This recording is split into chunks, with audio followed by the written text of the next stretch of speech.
ಇತ್ತೀಚಿನ ಸಂಚಿಕೆಗಳನ್ನು ಜಾಹೀರಾತಿನ ಕಿರಿಕಿರಿ ಇಲ್ಲದೆ ನೋಡಿ.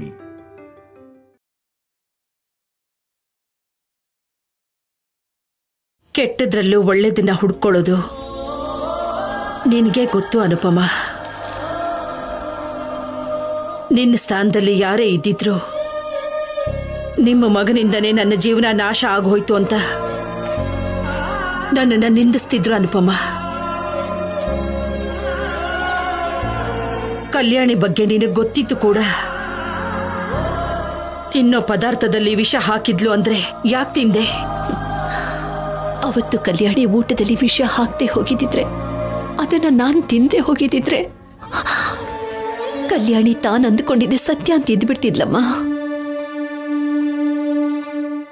ಅವಳನ್ನ ಸಾಯಿಸ್ಬೇಕು ಅನ್ನೋ ಕೋಪ ನನ್ನ ಹತ್ರ ಯಾವತ್ತೂ ಇರೋಲ್ಲ ಅನ್ನೋದನ್ನ ಅವಳ ಹತ್ರ ನಿರೂಪಿಸ್ಬೇಕು ಅಂತ ನಾನು ಊಟ ಮಾಡಿದೆ. ಈ ಮನೇಲಿ ಹುಟ್ಟಿದವರು, ಅದರಲ್ಲೂ ನೀವು ಬೆಳೆಸಿ ದೊಡ್ಡವ್ರನ್ನಾಗಿ ಮಾಡಿದವರು ಇನ್ನೊಬ್ರು ಪ್ರಾಣ ತೆಗೆಯೋ ಕೆಲಸನ ಯಾವತ್ತೂ ಮಾಡಲ್ಲ ಅನ್ನೋದನ್ನ ಕಲ್ಯಾಣಿಗೆ ತಿಳಿಸ್ಬೇಕು ಅನ್ಕೊಂಡೆ. ಅವರಮ್ಮನ ಹೋಲಿಕೆ ಅವಳು. ಹೋಲಿಸೋದ್ರಲ್ಲಿ ಅನುಮಾನಿಸೋದ್ರಲ್ಲಿ ಅವಳ ಅಮ್ಮನ ಥರ ಅಂತ ನಿಮ್ಗೆ ಅನ್ನಿಸ್ಬಹುದಮ್ಮ. ಆದ್ರೆ ಅವಳನ್ನ ಅವರಪ್ಪ ಬೆಳೆಸಿರೋದು ಅದಕ್ಕೆ ಎಲ್ರ ಜೊತೆಲೂ ಇರಬೇಕು, ಆನಂದವಾಗಿ ಇರಬೇಕು ಅಂತ ಅನ್ಕೊಳ್ತಿದ್ದಾಳೆ. ಹಾಗೇನೆ ಪ್ರಾಣನು ತೆಗಿಬೇಕು ಅನ್ಕೋತಿದ್ದಾಳೆ. ಬಿಡ್ತು ನಿಯಮ್ಮ, ಏನೋ ಚೇಷ್ಟೆ ಮಾಡಬೇಕು ಅಂತ ಹಾಗೆ ಮಾಡಿದಾಳಷ್ಟೇ. ನಿಜವಾಗ್ಲೂ ನನ್ನ ಪ್ರಾಣ ತೆಗಿಬೇಕು ಅಂತ ಅವಳು ಅನ್ಕೊಂಡಿದ್ದಿದ್ರೆ ವಿಷ ಬೆರೆಸಿರೋ ನೂಡಲ್ಸ್ನ ನಾನು ತಿಂತಿರುವಾಗ ಅವಳು ತಡಿದೇನೆ ಸುಮ್ಮನಿರಬಹುದಾಗಿತ್ತು. ನನ್ನ ಬಾಯಿಂದ ರಕ್ತ ಬರ್ತಿದ್ದ ಹಾಗೇನೆ ಪ್ರಾಣ ಹೋಗೋ ಹಾಗೆ ಅರಚಿ ಏನ್ ಮಾಡ್ಬೇಕು ಅಂತ ಗೊತ್ತಿಲ್ಲದೆ, ಯಾರ್ ಸಹಾಯ ಪಡಿಬೇಕು ಅಂತ ತಿಳಿದೆ ನನ್ನ ಪ್ರಾಣನ ಕಾಪಾಡಬೇಕು ಅಂತ ಆ ಮುಗ್ಧ ಹುಡುಗಿ ಅಷ್ಟು ದೂರದಿಂದ ತಳ್ಳೋ ಗಾಡಿಲಿ ಹಾಕೊಂಡು ನನ್ನ ಪ್ರಾಣ ಉಳಿಸಿ ಅಂತ ನಿಮ್ಮನ್ನ ಬೇಡ್ಕೊಳ್ತಿರ್ಲಿಲ್ಲ ಗೊತ್ತಾ? ನಿಮ್ಮ ಹತ್ರ ಜಗಳನೂ ಮಾಡ್ತಿರ್ಲಿಲ್ಲ, ನಿದ್ರೆ ಮಾಡದೆ ನನಗೆ ಸೇವೆನೂ ಮಾಡ್ತಿರ್ಲಿಲ್ಲಮ್ಮ. ನೀನು ಆ ಹುಡುಗಿ ಮಾಡಿ ಸಹಾಯದ ಬಗ್ಗೆ ಹೇಳ್ತಿದ್ಯಾ? ನಾನು ಆ ಹುಡುಗಿ ವಯಸ್ಸಿಗೂ ಮೀರಿ ಮಾಡಿರೋದ್ರ ಬಗ್ಗೆ ಮಾತಾಡ್ತಿದ್ದೀನಿ. ನಿನಗೇನಾದ್ರೂ ಆಗಿದ್ರೆ ಅದನ್ನ ನೆನೆಸ್ಕೊಂಡ್ರೇನೆ ಮೈಯೆಲ್ಲ ನಡ್ಕ ಬರುತ್ತೆ.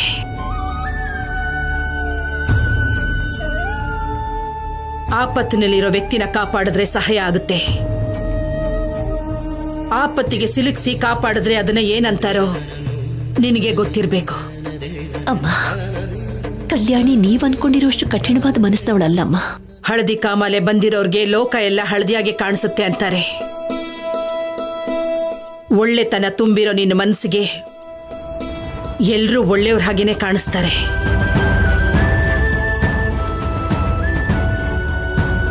ಇಲ್ಲಿವರೆಗೂ ನೀನು ನಿನ್ನ ಬಗ್ಗೆ ಯೋಚನೆ ಮಾಡಿರೋ ದಿನಗಳಿಲ್ಲ. ಇನ್ಮೇಲಾದ್ರೂ ನಿನ್ನ ಬಗ್ಗೆ ಯೋಚನೆ ಮಾಡೋದನ್ನ ಶುರು ಮಾಡು. ಚಾಕ್ರಿ ಮಾಡೋದನ್ನ ನಿಲ್ಲಿಸು. ಇನ್ನು ಆ ಹುಡುಗಿ ಕಲ್ಯಾಣಿ ಬಗ್ಗೆ ಯೋಚನೆ ಮಾಡೋದು ನಿಲ್ಲಿಸಿ ಆ ಹುಡುಗಿ ಮೇಲೆ ಇನ್ನು ಕರುಣೆ ತೋರಿಸಿದ್ರೆ ಅದರಿಂದ ನಾಳೆ ದಿನ ನಿನ್ನ ಮೇಲೆ ಕರುಣೆ ತೋರಿಸೋರು ಯಾರೂ ಇರಲ್ಲ.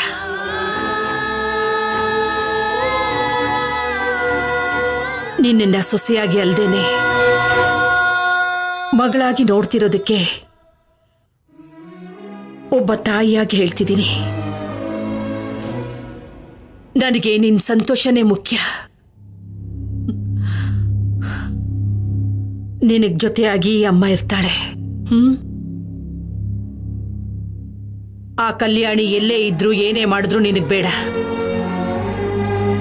ಯಾರು ಇಲ್ದವ್ರಿಗೆ ದೇವ್ರೇ ದಿಕ್ಕು ಅಂತಾರಲ್ವಾ, ಅವನೇ ಆ ಹುಡುಗಿ ವಿಷಯ ನೋಡ್ಕೋತಾನೆ. ಮರ್ತು ಬಿಡು. ಅಮ್ಮ ಅಮ್ಮ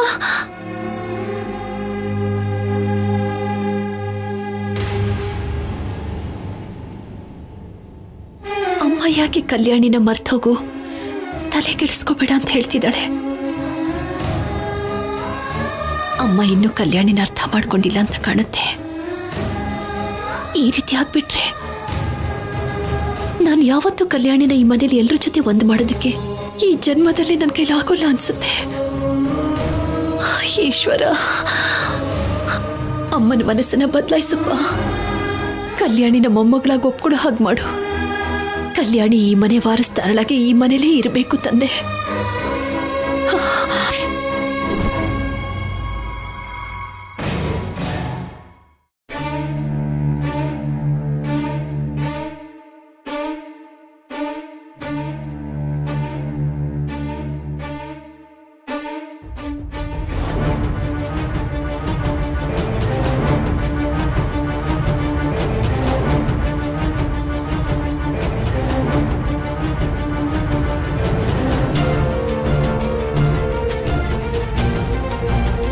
ಅಪ್ಪ, ನಿನಗಿಷ್ಟ ಅಂತ ನಮ್ಮ ತೋಟದಿಂದ ಮಾವಿನಕಾಯಿ ತಂದು ಮಾವಿನಕಾಯಿ ಚಿತ್ರಾನ್ನ ಮಾಡ್ತಾ ಇದ್ದೀನಪ್ಪ. ಅದಕ್ಕೂ ಮುಂಚೆ ಈ ಮಜ್ಜಿಗೆ ಕುಡಿರಿ. ಏನು ಯೋಚಿಸ್ತಾ ಇದ್ದೀರಾ ಅಪ್ಪ? ನೀನು ಅಳಿಯಂದ್ರು ಹೇಳಿದ್ರ ವಿಷಯದ ಬಗ್ಗೆ ಎಷ್ಟೇ ಹೇಳಿದ್ರು ನಿಮ್ಮಮ್ಮ ಕೇಳ್ತಿಲ್ಲ. ಕಲ್ಯಾಣಿ ಮನೇಲಿ ಇರೋದು ಬೇಡ ಅಂತ ಹೇಳ್ತಿದ್ದಾಳೆ. ಅನುಪಮನ ಕಳಿಸಲ್ಲ ಅಂತಿದ್ದಾಳೆ. ಅಮ್ಮನ್ಗೆ ಮರುವು ಜಾಸ್ತಿ ಆಗ್ತಾ ಇದೆ ಅಪ್ಪ. ಈ ಪ್ರಪಂಚದಲ್ಲಿ ಯಾರು ರಕ್ತ ಸಂಬಂಧನ ಬೇಡ ಅಂತ ಹೇಳಿ ಬೇರೆಯವ್ರನ್ನ ತಲೆ ಮೇಲೆ ಕೂರಿಸ್ಕೊಳ್ಳಲ್ಲ. ಅನುಪಮಗೆ ಅಣ್ಣನಿಂದ ಅನ್ಯಾಯ ಆಗಿರ್ಬಹುದಪ್ಪ, ಆದ್ರೆ ಕೈ ತಪ್ಪು ಹೋಗುವಾಗ ಮಾಡ್ಕೊಂಡಿದ್ದು ಅವಳೇ ಅಲ್ವಾಪ.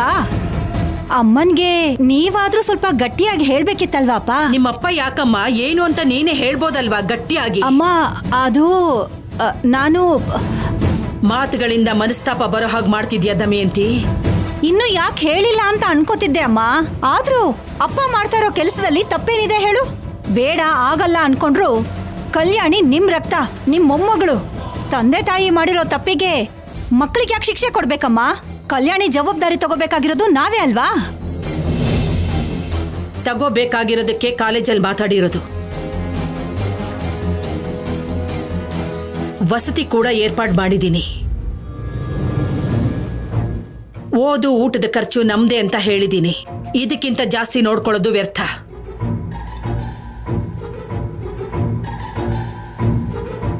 ಆ ಹುಡುಗಿ ಮೇಲೆ ಕರುಣೆ ಇರೋದಕ್ಕೆ ಇದೆಲ್ಲ ಮಾಡ್ತಿರೋದು. ಅದೇ ಅವರ ಅಪ್ಪ ಅಮ್ಮನ ನೆನೆಸ್ಕೊಂಡಿದ್ರೆ ಯಾವತ್ತೂ ಕಳಿಸ್ಬಿಡ್ತಿದ್ದೆ. ಅದ್ ಹಾಗಲ್ಲ ಅಮ್ಮ. ಇಲ್ಲಿಗೆ ಆ ಕಲ್ಯಾಣಿ ವಿಷಯನ ನಿಲ್ಲಿಸ್ತೀರಾ ಅನ್ಕೊಂಡಿದ್ದೀನಿ. ಮತ್ತೆ ಈ ವಿಷಯನ ಚರ್ಚೆ ಮಾಡಿದ್ರೆ ನಿಮ್ಮಪ್ಪ ಮಾತಾಡಿರೋ ಆಶ್ರಮಕ್ಕೆ ನೀನ್ ಹೋಗ್ಬೇಕಾಗತ್ತೆ ದಮಯಂತಿ.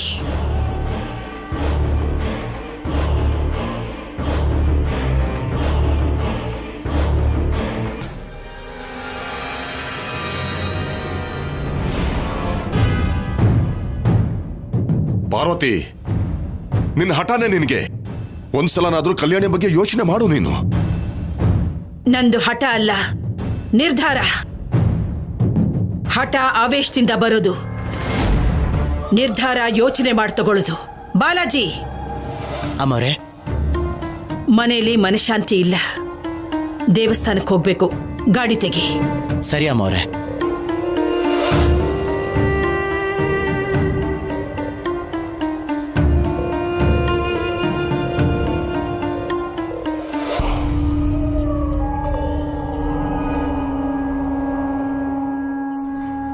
ನಿನಗೆ ಮೊಮ್ಮಗಳ ಅಗತ್ಯ ಇಲ್ಲದೆ ಇರ್ಬೋದು ಪಾರ್ವತಿ, ಆದರೆ ನನಗೆ ಬೇಕು. ನನ್ನ ಮೊಮ್ಮಗಳು ತಾತ ಅಂತ ಕರೀತಾ ಈ ಮನೆಯಲ್ಲಿ ಮಹಾರಾಣಿ ಹಾಗೆ ಓಡಾಡಬೇಕು. ಓಡಾಡ್ತಾಳೆ.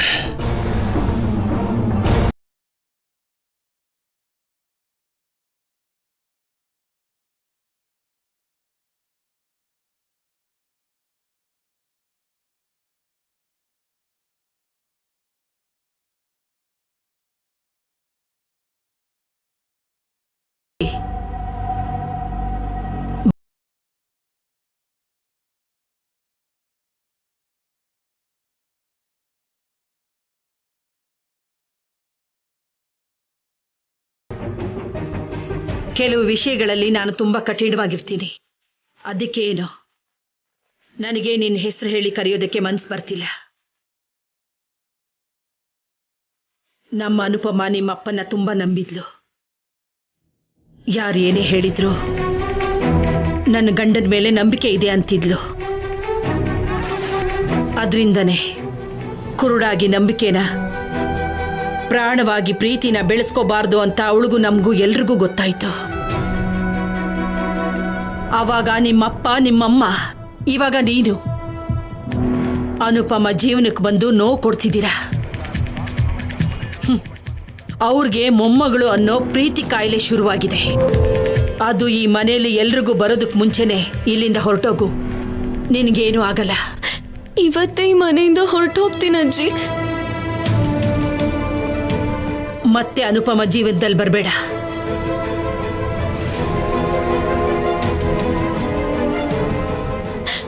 ನಾನಾಗೆ ನಾನು ಇನ್ಯಾವತ್ತೂ ಅನುಪಮ ಜೀವನದಲ್ಲಿ ಬರಲ್ಲ ಅಜ್ಜಿ. ನಾನು ಒಂದ್ಸಲ ಮಾತು ಕೊಟ್ರೆ ತಪ್ಪಲ್ಲ. ಬಹುಶಃ ಅದು ನನ್ನ ರಕ್ತದಲ್ಲೇ ಇದೆಯೋ ಏನೋ.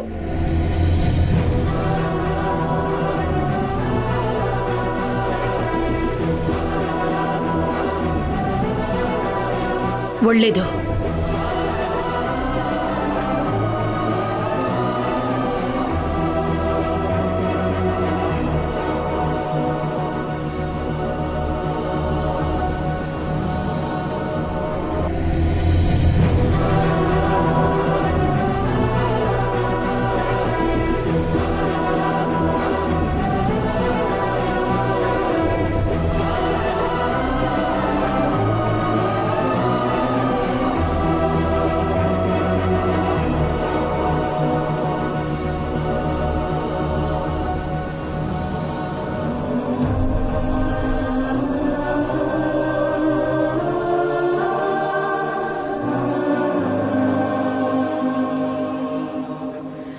ಚಿಕ್ಕ ವಯಸ್ಸಿಂದ ನೋಡ್ತಾ ಇದ್ದೀನಿ, ಅಜ್ಜಿ ಪ್ರೀತಿನ ಹೆಚ್ಚಾಗೆ ತೋರಿಸ್ತಾರೆ.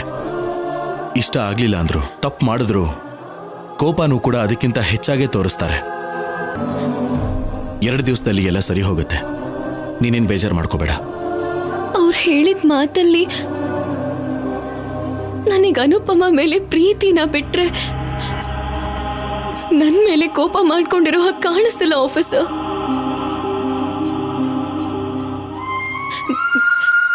ನನ್ನ ಹಾಸ್ಟೆಲ್ ಹತ್ರ ಡ್ರಾಪ್ ಮಾಡ್ತೀರಾ? ಅಂದ್ರೆ ಹೊರಟು ಹೋಗ್ಬೇಕು ಅಂತ ಡಿಸೈಡ್ ಆಗಿದೆಯಾ? ನಾನಿಲ್ಲ ಅಂದ್ರೆ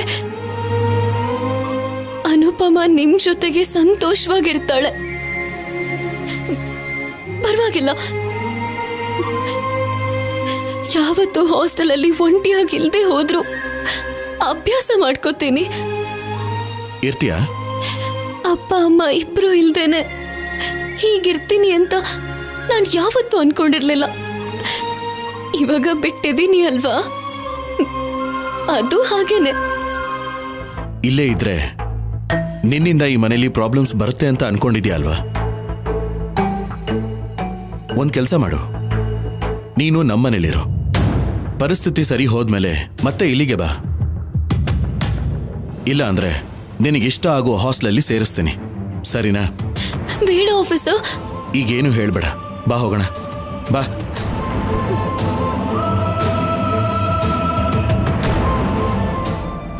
ನಿಜನ ಮುಚ್ಚಿಟ್ಟು ಕಲ್ಯಾಣಿಗೆ ಈ ಮನೇಲಿ ಆಶ್ರಯ ಕೊಡಿಸ್ಬೇಕು ಅಂತ ನಾನು ಅನ್ಕೊಂಡೆ. ಆದರೆ 6 ತಿಂಗಳು ಪೂರ್ತಿ ಆಗೋದಕ್ಕೆ ಮುಂಚೆನೆ ಅವಳು ಈ ಮನೆ ಹುಡುಗಿನೇ ಅಂತ ಎಲ್ಲರಿಗೂ ಗೊತ್ತಾಗೋಯ್ತು. ಒಂದು ಕಡೆ ಅಮ್ಮ ಕಲ್ಯಾಣಿ ಮೊಮ್ಮಗಳಲ್ಲ ಅಂತಾರೆ, ಇನ್ನೊಂದು ಕಡೆ ಅಪ್ಪ ಕಲ್ಯಾಣಿಗೆ ಈಗ ಕುಟುಂಬ ಸಿಕ್ಕಿದೆ ಅಂತಾರೆ. ಇವರಿಬ್ರು ಮಧ್ಯೆ ಇರೋ ಅಭಿಪ್ರಾಯಗಳು ಭಿನ್ನಾಭಿಪ್ರಾಯವಾಗಿ ಬೆಳೆದ್ಬಿಟ್ರೆ ಕಲ್ಯಾಣಿಗೆ ಮುಂದೆ ತುಂಬಾ ತೊಂದರೆ ಆಗಬಹುದೋ ಏನೋ. ತಂದೆ ತಾಯಿ ಇಲ್ದಿರೋ ಕಲ್ಯಾಣಿಗೆ ಈ ಕುಟುಂಬ ನೆರಳಾಗಿ ಇರಬೇಕು, ಇಲ್ದಿದ್ರೆ ಅನ್ಯಾಯ ಆಗ್ಬಿಡುತ್ತೆ.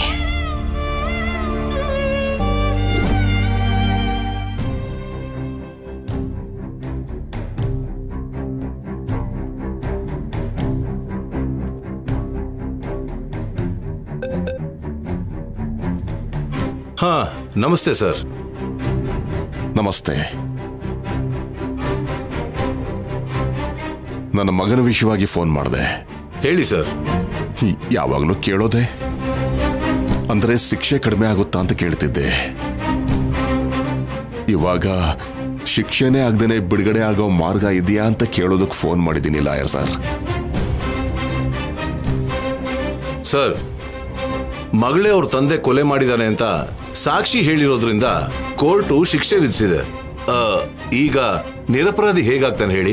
ಹೆತ್ತ ಮಗಳಿಗೋಸ್ಕರನಾದ್ರೂ ಅವನು ಬಿಡುಗಡೆ ಆಗ್ಬೇಕು ಲಾಯರ್ ಸರ್. ನಮಗೂ ವಯಸ್ಸಾಗ್ತಾ ಬಂತು, ಕೊಳ್ಳಿ ಇಡೋ ದಿನ ಬರ್ತಾನೆ ಅನ್ನೋ ಹಾಗಿದ್ರೆ ನಾವು ಪ್ರಾಣ ಬಿಡೋದಕ್ಕೆ ಸಿದ್ಧವಾಗ್ತೀವಿ ಲಾಯರ್ ಸರ್. ಸರ್, ಹಾಗೆ ಮಾತಾಡಬೇಡಿ. ಹೀಗಾದ್ರೂ ನಮ್ಮ ಕೋರಿಕೆ ನಿಮ್ಗೆ ಅರ್ಥ ಆಗುತ್ತೇನೋ ಅಂತ ಹೇಳ್ತಾ ಇದ್ದೀನಿ. ಅಜಯ್ ರಿಲೀಸ್ ಆಗ್ಬೇಕು ಅಂದ್ರೆ ಆ ಕೊಲೆ ಅಪರಾಧ ಬೇರೆಯವ್ರು ತಗೋಬೇಕು.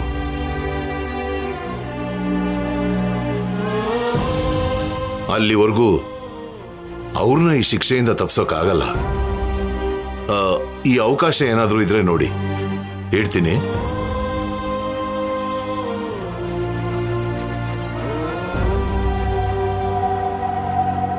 ಯಾರ ಜೊತೆ ಮಾತಾಡ್ತಾ ಇದ್ರಿ ಅಪ್ಪ? ಲಾಯರಿಗೆ ಫೋನ್ ಮಾಡಿದ್ನಮ್ಮ. ಅಜಯ್ ಮಾಡಿರೋ ಕೊಲೆನ ಬೇರೆ ಯಾರಾದ್ರೂ ತಮ್ಮ ಮೇಲೆ ಹಾಕೊಂಡ್ರೆ ಅವಾಗ ಅವನು ನಿರಪರಾಧಿ ಅಂತ ಹೇಳಿ ಬಿಡುಗಡೆ ಮಾಡೋ ಅವಕಾಶ ಇದೆಯಂತೆ. ಇದು ಒಂದ್ ರೀತಿ ಒಳ್ಳೇದೇ ಅಲ್ವಾಪ್ಪ? ಜೈಲ್ ಶಿಕ್ಷೆ ಅನುಭವಿಸೋದಕ್ಕೆ ಯಾರು ಮುಂದೆ ಬರ್ತಾರೆ ದಮಯಂತಿ? ಈ ವಿಚಾರಕ್ಕೆ ಬಂದ್ರೆ ಕಲ್ಯಾಣಿ ತುಂಬಾ ಸಲ ಹೇಳಿದಳಪ್ಪ. ಅವ್ರಮ್ಮ ಪ್ರಾಣ ಬಿಡೋಕ್ಕೂ ಮುಂಚೆ ಅನುಪಮ ಅಂದ್ಲಂತೆ.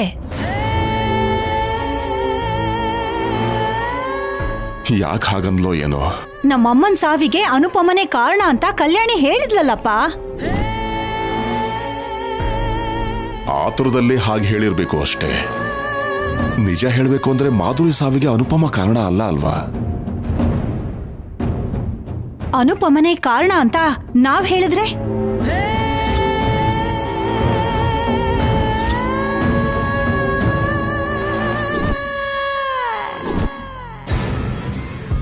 ಏನಮ್ಮ ನೀನ್ ಹೇಳ್ತಿರೋದು?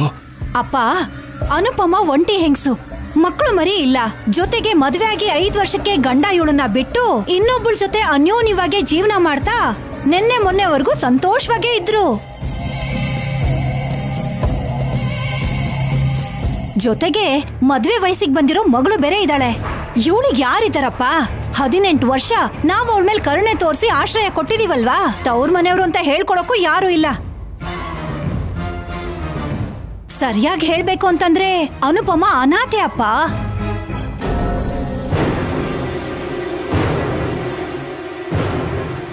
ಹಾಗೆ ಹೇಳ್ಬಿಡಮ್ಮ, ಕೇಳಿಸ್ಕೊಂಡ್ರೆ ಬೇಜಾರು ಮಾಡ್ಕೋತಾಳೆ. ಸತ್ಯ ಇದೆ ಅಲ್ವಾಪ್ಪ? ಇಷ್ಟು ದಿನ ಅವಳಿಗೆ ಆಶ್ರಯ ಕೊಟ್ಟಿದೀವಿ. ಆ ಕೃತಜ್ಞತೆಗೋಸ್ಕರನಾದ್ರೂ ಅವಳು ಜೈಲ್ಗೆ ಹೋಗಲ್ವಾ?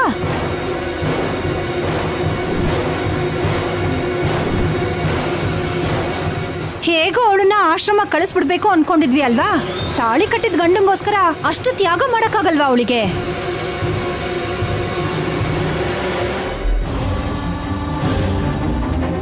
ಆಶ್ರಮದಲ್ಲಾದ್ರೂ ಜೈಲಲ್ಲಾದ್ರೂ ಒಂಟಿಯಾಗೆ ಬದುಕ್ಬೇಕಲ್ವಾ?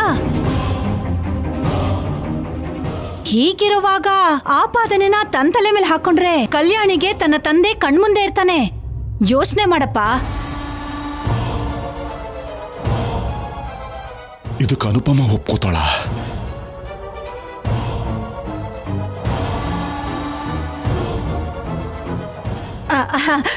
ಕೇಳಿದ್ರೆ ಒಪ್ಕೊಳ್ಳಲ್ವೇನೋ, ಆದ್ರೆ ಕೋರ್ಟ್ವರೆಗೂ ಕರ್ಕೊಂಡು ಹೋಗಿ ಅಲ್ಲಿ ಪರಿಸ್ಥಿತಿ ಹೀಗಿದೆ ಅಂತ ಹೇಳಿದ್ರೆ ತಾನೇ ಸರಿ ಅಂತ ತಲೆ ತಗ್ಗಿಸ್ತಾಳೆ.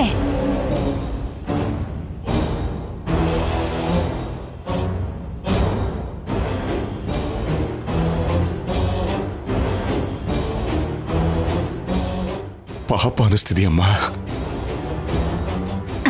ನಿನ್ನಿಷ್ಟ ಅಪ್ಪ. ಇದಕ್ಕಿಂತ ಒಳ್ಳೆ ಮಾರ್ಗ ಇನ್ನೊಂದಿಲ್ಲ ಅನ್ಸತ್ತೆ. ಕಲ್ಯಾಣಿ ಈ ಮನೇಲೇ ಇರ್ಬೇಕು ಅಂತಂದ್ರೆ ಅಮ್ಮ ಒಪ್ಕೋಬೇಕು. ಅಜಯ್ ಅಣ್ಣನ್ಗೆ ಬಿಡುಗಡೆ ಸಿಕ್ಕಿದ್ರೆ ಎಲ್ಲಾ ಜಗಳನೂ ಮರ್ತು ಹೋಗ್ತಾಳೆ. ಅನುಪಮ ಈಗ ಜೈಲಿಗೆ ಹೋದ್ರೆ ನಷ್ಟಕ್ಕಿಂತ ಲಾಭನೇ ಜಾಸ್ತಿ ಅಪ್ಪ. ತಡ ಮಾಡಿದ್ರೆ ಈ ಅವಕಾಶ ಕೂಡ ಕೈ ತಪ್ಪು ಹೋಗತ್ತೆ. ಒಂದ್ಸಲ ಯೋಚನೆ ಮಾಡಿ ಅಪ್ಪ.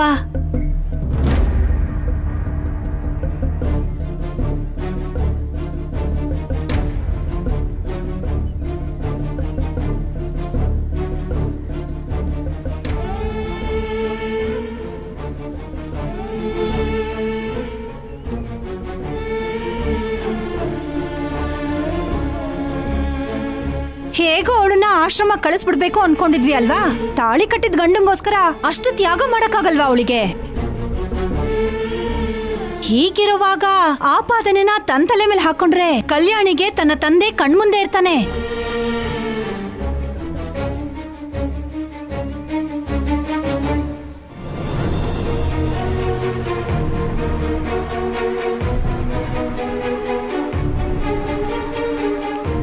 ದೇವತೆನ ಸಾಯಿಸ್ಬೇಕು ಅಂತ ನೋಡಿದ್ಲು, ರಾಕ್ಷಸಿ. ಅನುಪಮಗೆ ಏನಾಯ್ತೋ ಪಾಪ.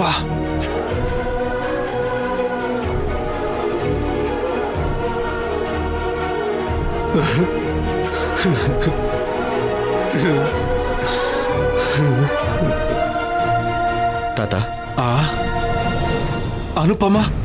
ಅನುಪಮಗೆ ಏನಾಯ್ತು? ಅನುಪಮ ಅಮ್ಮಗೆ ಏನೂ ಆಗಿಲ್ಲ ತಾತ. ಪ್ರಾಣಕ್ಕೇನೂ ಅಪಾಯ ಆಗಲಿಲ್ಲ. ಈಗ ಅವರು ಅಜ್ಜಿ ಮನೆಯಲ್ಲೇ ಇದ್ದಾರೆ. ರಾಕ್ಷಸಿ